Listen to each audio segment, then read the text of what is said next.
ওই আমার বড় ছেলে মারা গেছে। কেন?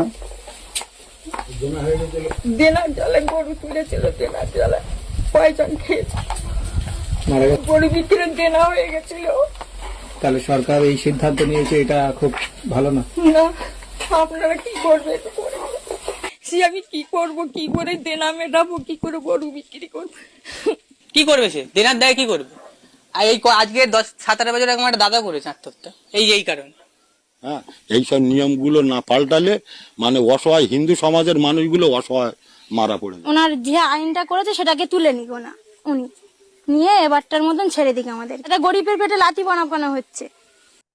এরা কিন্তু কেউ মুসলিম না, এরা সবাই হচ্ছে হিন্দু।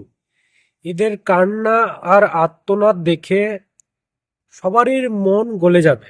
শুধুমাত্র কিছু অন্ধভক্ত আর বিজেপিরা, এদের কিছু আসে যায় না। এরা মরুক বাঁচুক, কোথায় যাক না যাক, এদের কোনো আসে যায় না। মুসলমানদের তো বিকল্প ব্যবস্থা আছে, তারা অন্য কোনো পশু কুরবানি দিতে পারবে, কিন্তু হিন্দু ভাই বোনেদের যে পোষা গরু আছে তা কি করবে? সেগুলো কোথায় রাখবে? তাদের তো কোনো বিকল্প ব্যবস্থা নাই। তাদের একটাই বিকল্প ব্যবস্থা, তাদের হচ্ছে মরা বা আত্মহত্যা করা। এই ভিডিওতে একটা মায়ের কান্না বা আর্তনাদ দেখলেন। তার ছেলে আত্মহত্যা করেছে গরু বিক্রি করতে পারেনি বলে।